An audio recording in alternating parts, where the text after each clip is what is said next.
Hi everybody, Armored Pants here, and I have another video for you in our Advanced Blitz gaming series. This one is more in-game decision making, and we're going to have a return to the format that you all liked so much, which is basically where we are going to be interactive, right? So we are going to go back to that format which you all liked very, very much, so I thought we'd return to that for this video. Now, if you're not familiar with that format, it's very simple, right? So what I will do is I'm going to show you a game. We're going to pause the game occasionally, and I'm going to ask you to think about what decision you would make at that point in the game. Then we'll come back into the game, hit play again. I'll talk you through my decision making, and then we can compare the notes or the thoughts that you had during the timeout, see if they match up. If they're different, then you can find out why they're different.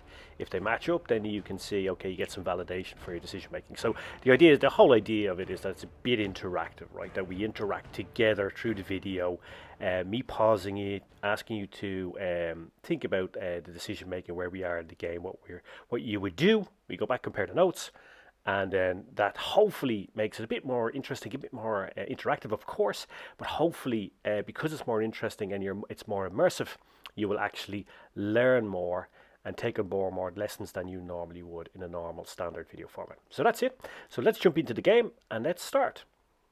Okay, so we're on Alpenstadt. We have a Supremacy game. We're waiting for the countdown. So the first question, as always, is, and you can pause the video in a few seconds, is what to do now, right? So what are you going to do? What are you going to look at? What are the key activities you should be doing at this point of the game? So hit pause, do a little bit of homework, and I'll see you back in the game.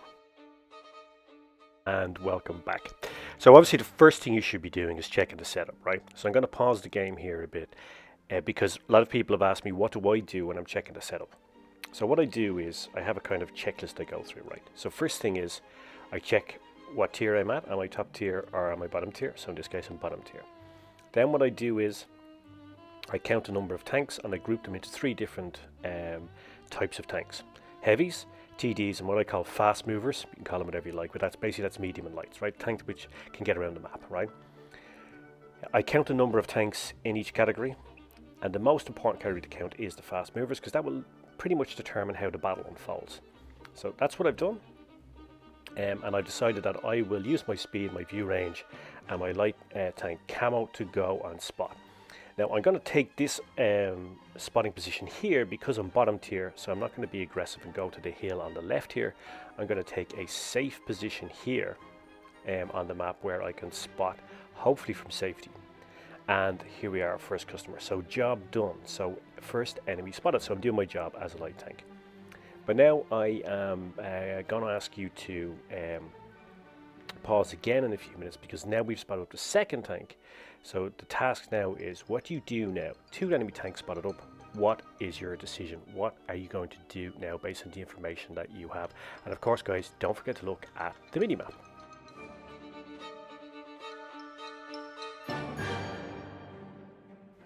Welcome back. So what I decided to do is stay in position but engage the enemy. Some targets are beginning to present themselves.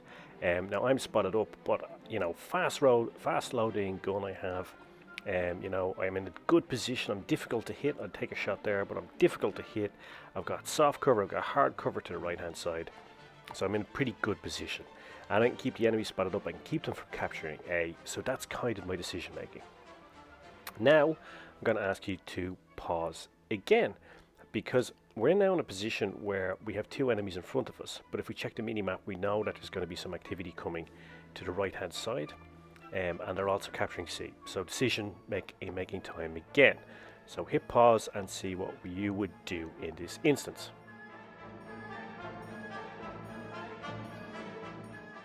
And welcome back. Well, I guess there's always a temptation to move forward or to move position, but here I decide to stay. Why? I know I'm in a good position. I know, if I'm going to pause it here for a second, but you don't have to jump out again, I'm just going to pause it. We know these tanks here are on the right hand side, but I have cover. I have hard cover on the right between me and them. I have soft cover in front of me. I'm in a position where I can stop the enemy from capturing A. We've already captured B. And you can see here I can see that they are not in a position to attack me. I can stop the enemy from capturing A. I can keep them spotted up, so I'm helping my team do damage on them as well. And you know, this is vitally important because it's a supremacy game, so stopping the enemy from capturing a base at this point in the game, early on, where you're going to accumulate points, is as important as capturing a base yourself. So now we're going to hit pause again, and I'm going to ask you to have a think about what to do now. We've taken out the FV, but what next? Welcome back. Well, what I decided to do is, and maybe some of you would have done this, but maybe some of you would not, I decided to go and take out the Chimera. Now the Chimera, and this goes back of course to knowing your tanks, right? It has quite a long reload. It has a very big gun for medium tank, but it has quite a long reload. So I'm confident, dropping adrenaline, I can get in and take him out. Also, it's not quite as maneuverable as I am, so therefore I have a good way forward in terms of attacking him, getting around him, and taking him out. Now he's taken out. Look at the mini-map. We need to make another decision. What do we do now? So pause it, and I'll see you back in game. Welcome back. Well, what I decide to do is, now, because it's a Supremacy game, I am going to capture A. Now, there is a temptation to run off to engage the enemy in front of us, right? And you can see the Borsig is over to the left, and there's 3 tanks in the center at the back of the map. However, in Supremacy, capturing bases is key. Now, I've captured the base. The Borsig has just taken out my ally, the T-23. So now what? Should I go and engage the Borsig? Should I go towards the back of the map to engage the other 3 targets? What should I do? What would you do? So have a think about that, hit pause, and I'll see you back in game. Well, I decide to go and engage the Borsig. Why? Well, I know he's just taken out my ally, so therefore I know he's on a reload.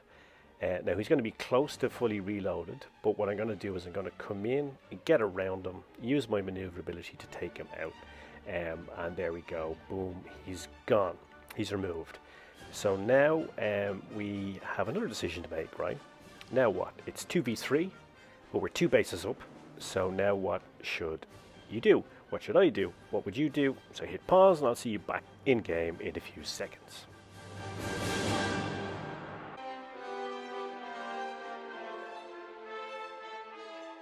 Welcome back. Well, what I decide to do is, because I'm lower tier, I don't have much armor, etc. You know, running straight into the battle and get myself killed, and bearing in mind I'm 2 shots for some of the tanks left here, I decided to go the long way around. So what am I doing? Well, basically I have 2 objectives here. One is I want to capture C, because B is being captured now, so we're going to lose our advantage, right? Now on the way over, I'm in this position here, right? So I spot up the object. And I know there's at least one of their other tanks on B, and I see the other one, so I know where all 3 tanks are, right? And now I can see my ally too. So the question is, what to do now? Keep going to C, or should I change direction and engage the enemy? So you decide, what would you do? And I'll see you back in game.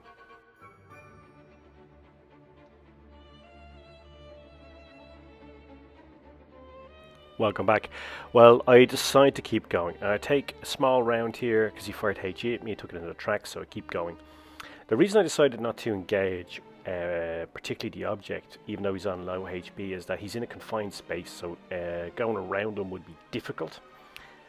So therefore I didn't want to lose risking my life, or at least a serious amount of hit points. Also, because it's Supremacy, prioritization is capping C, to put us again 2v1 up. Now I'm in a position, and you can see I've achieved both objectives, right? And those objectives were the following: capture C, but also get to a point where I'm with my ally so that we can engage the enemy together. And you can see here, looking directly across, my ally is directly in front of me. I can support him while I capture C. So achieved both the objectives that I wanted. Now, of course, that decision making is based on the fact that we are playing Supremacy, right? Now, what to do next, right? So, should I go and engage? And now, of course, is the time to engage, but not front on, because I am a light tank, right? And you don't engage heavies front on. So I'm going to go around and flank and come up behind the Black Prince as such. Perfect. I get a chance to put some shots into him, drop adrenaline again. He's down to a one shot. Unfortunately, the Helsing comes around and takes out my ally. And I've still 2v1, so now what? Should I engage? Should I run? What would you do? So have a think about it, and then I'll see you back in game.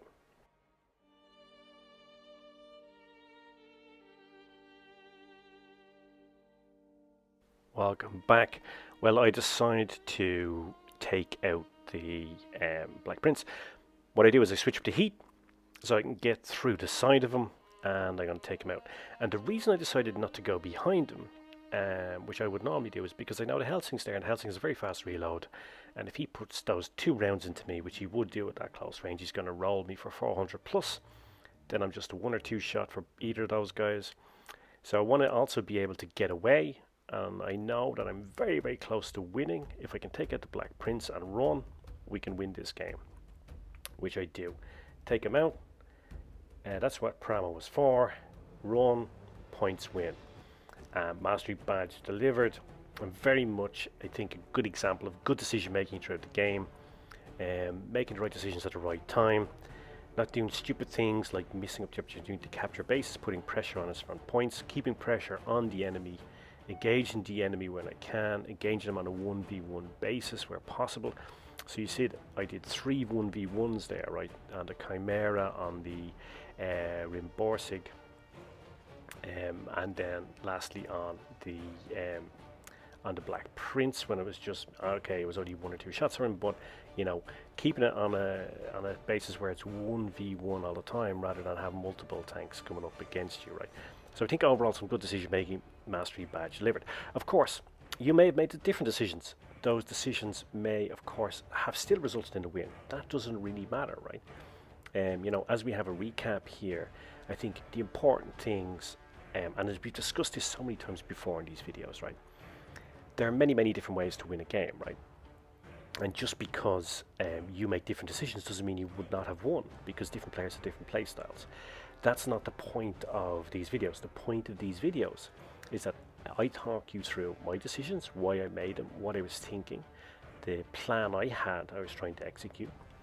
You compare that to what you would have done. You see how I think, how other players think, but then you also get something to use as a sort of sounding board for your own thinking. And then maybe we agree, maybe we don't agree. That's not really important. The important exercise here is that we actually do some thinking, because you know, if you don't think, you very rarely win, right? So the important point is to always thinking. Basically, thinking is one of the key components to winning, right? The more you think, the more you win. You're not always going to win, of course. You can never win all the games, and we did a video recently just about losing and how important it is to accept that, right? But certainly, if you think more, you will win more, and that's what these videos are about, to get you thinking. So I guess that's all for me. I hope you enjoyed it. I hope you found it useful, and I guess now all that remains for me to say is pants off.